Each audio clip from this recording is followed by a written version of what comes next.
안녕하세요. 작년 봄 남편과 이혼한 30대 돌싱 여성입니다. 이혼 후 지금에서야 비로소 어느 정도 생활의 안정도 찾았고 그래서 후련한 마음으로 제 이야기를 해볼까 해요. 지금 저는 이직을 했지만 남편과는 원래 같은 회사를 다니던 사이였어요. 사내 커플을 좋아하지 않는 회사라서 조심스레 연애했고요.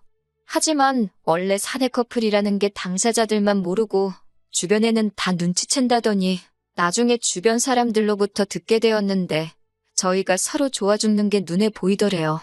그런데 하도 숨기려고 노력하는 게 가상해 다 같이 모른 척 눈 감아줬다고 하더라고요.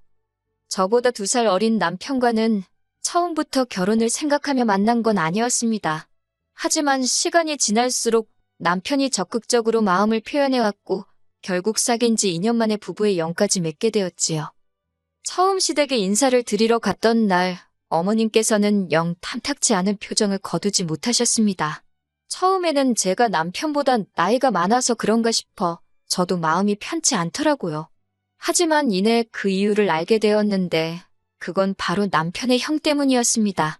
남편에게 형이 있다는 건 알고 있었지만 이후로 형에 대해서 들은 이야기가 딱히 없었기 때문에 저와 남편의 결혼에 있어 그 형이 문제가 될 거라곤 생각지도 못했네요. 남편과 형, 그러니까 저에겐 아주버님이지요. 2사람의 사이는 좋은 편은 아닙니다. 정확히 표현하자면 남편은 어려서부터 아주버님이 무서웠다고 하더라고요. 아주버님은 남편보다 6살이 많았지만 특별한 직업 없이 어머님 아버님과 함께 살며 생활하고 있었습니다. 솔직히 그런 아주버님을 보고 있자면 남편이 왜 아주버님을 두려워하는지 도통 이해할 수가 없었습니다만 남편 표현을 빌리자면 유년 시절부터 이어져 온 거라나요. 게다가 왜 그런 집들 있잖아요. 무조건 첫째가 제일이고 첫째가 잘 돼야 한다는 저희 어머님 아버님이 딱 그런 분들이세요. 물론 시댁에 인사를 드리러 갔을 때만 하더라도 솔직히 시부모님이 아주버님을 안쓰러워하는구나 싶었지 심각한 첫째 바라기이신 줄은 눈치채지 못했습니다.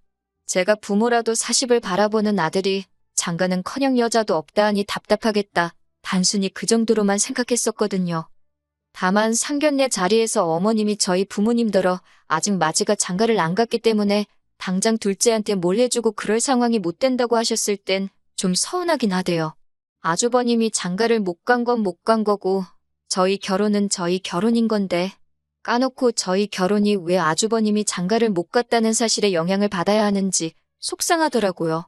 하지만 저나 남편이 어머님한테 돈을 맡겨놓은 것도 아니고 못 해주신다는데 별 수 있나요? 그리고 솔직히 저희 친정도 경제적으로 넉넉한 상황은 아니었으니 마음 한켠에선 차라리 잘 됐다. 이참에 남편과 저 2사람의 힘으로 시작하는 것도 나쁘지 않겠다 싶더라고요. 그렇게 저희는 허례허식은 생략하고 아낄 거 아껴가며 예산 1억 2천으로 결혼식은 물론이고 신혼여행의 작은 빌라 전세까지 구하게 되었습니다. 서울이 아니었으니 가능한 일이었던 것 같아요. 특히 빌라의 경우 신축은 아니었지만 그래도 전에 살던 사람들이 다 고쳐서 살던 집이라서 손댈 곳 없이 말끔한 곳이었어요. 그런데 그렇게 저희가 신혼생활을 시작하고 얼마 지나지 않아 생각지도 못한 상황을 맞닥뜨리게 되었습니다. 그건 다름 아닌 아주버님의 방문이었지요. 당시 저희 집은 시댁에서 버스로 30분 정도의 거리에 있었는데 그 거리가 아주버님에게는 퍽이나 가까웠던 모양입니다.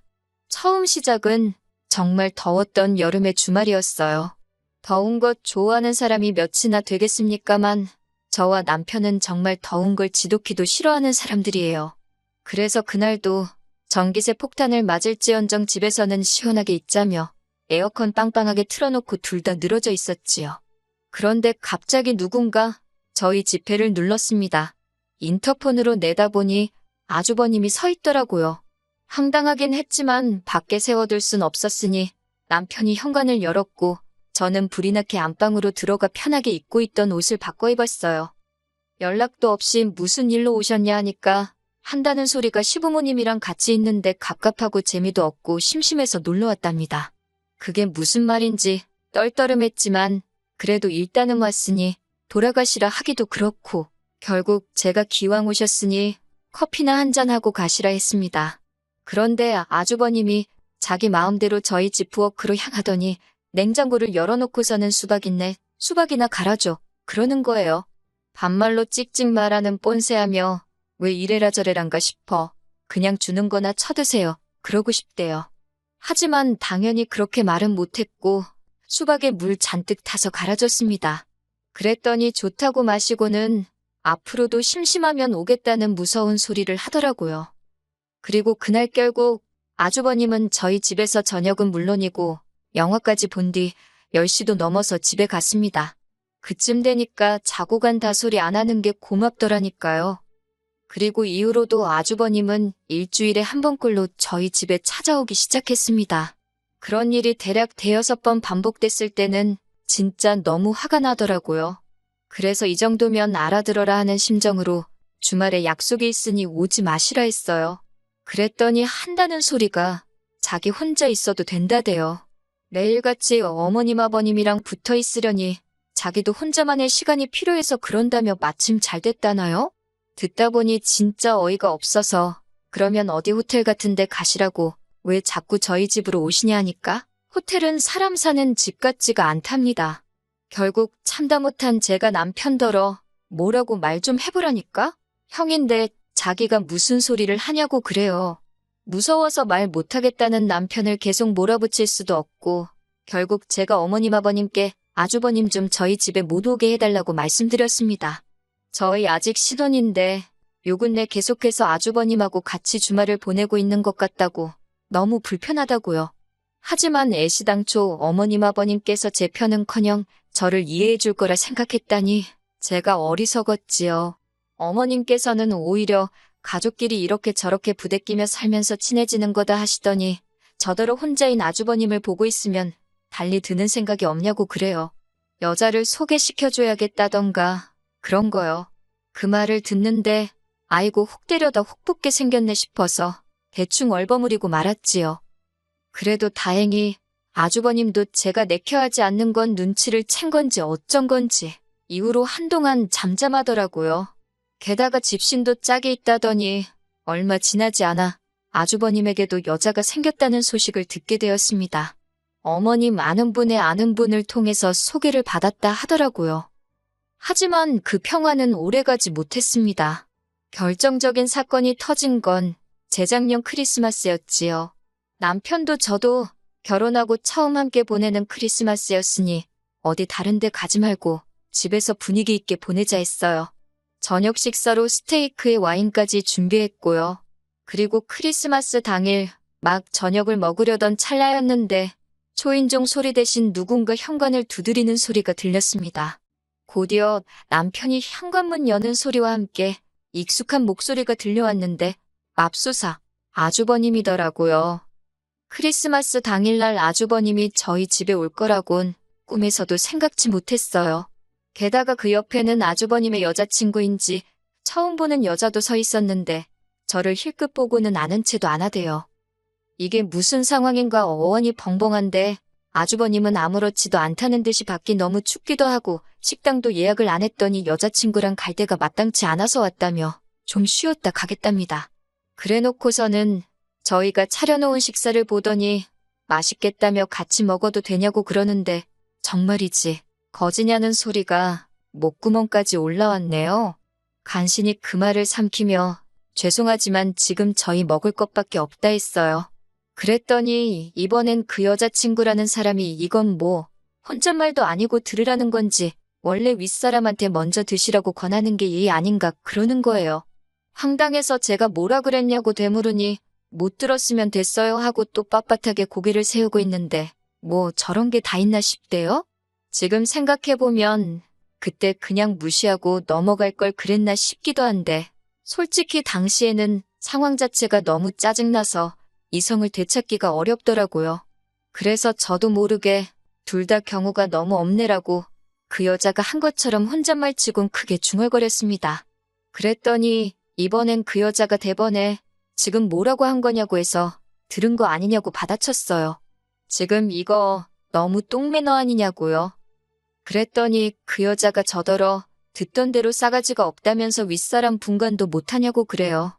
그래서 아주버님이야 그렇다 치더라도 그쪽이 왜 내 윗사람이냐니까 이번엔 아주버님까지 나서서는 자기랑 결혼할 여자니까 당연히 저한테 윗사람이랍니다.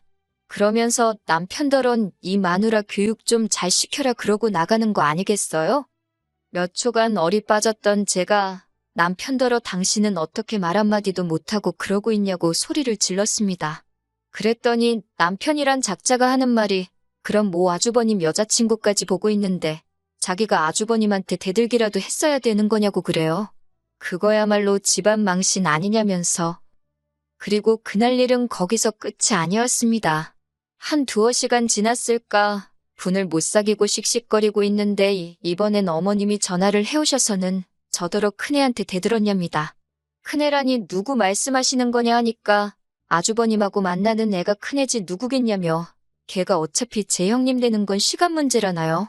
그러면서 새 식구 될 사람인데 말 좀 잘 듣고 하지 왜 벌써부터 찍혀서 집안 시끄럽게 하냐고 그럽니다. 걔가 집안 기강이 다 무너진 것 같다며 혀를 차더라고. 당신이 너무 부끄러웠다나요?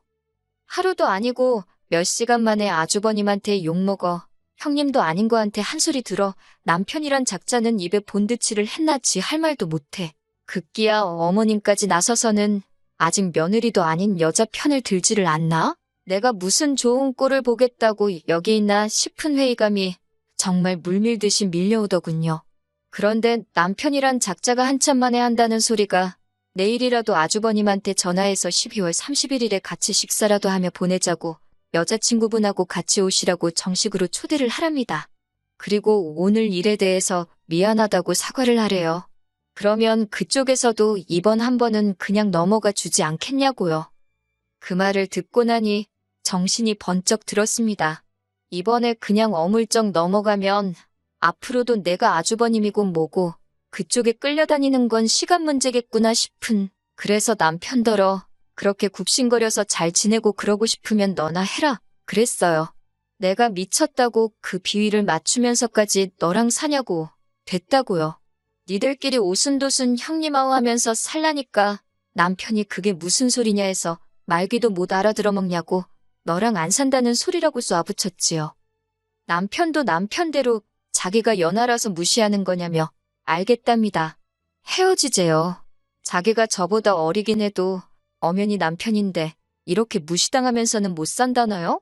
지 형한테는 할 말도 못하는 게 나한테는 눈에 쌍심지를 켜고 달라드는 걸 보니 기도 안 차더군요. 그래도 다행인 게 저는 남편이 이혼은 안 한다고 할까봐 솔직히 내심 걱정됐는데 지도 발끈해서 못 살겠다 하니 그거 하나는 고맙더군요. 행여 그 마음 고쳐먹을까봐. 정말이지 조정기간 내내 조마조마했네요. 짧은 결혼 생활이었던 데다가 협의 이혼을 하다 보니 뭐 위자료 같은 건 오가지도 않았습니다. 어차피 전세 보증금을 제 돈으로 했기에 남편이 나가는 걸로 이야기가 되었네요. 그렇게 지난 봄 저희는 완전히 남남이 되었습니다. 이건 후기까지는 아니지만 일단 아주버님은 그 정신 나간 여자친구인지 뭔지랑 결혼 못했어요. 이것도 듣자 하니 저희 어머님이 하도 마지타령을 하시니까 재산이나 얼마 줄 알고 여자가 결혼하려고 했던 모양이에요. 그런데 막상 패를 까보니까 뭣도 없었다는. 그래서 안 한다고 여자가 내뺐다대요. 어휴 이제 뭐 형제 둘이서 평생 형님 먼저 아우 먼저 그러며 우애 깊게 살겠네요.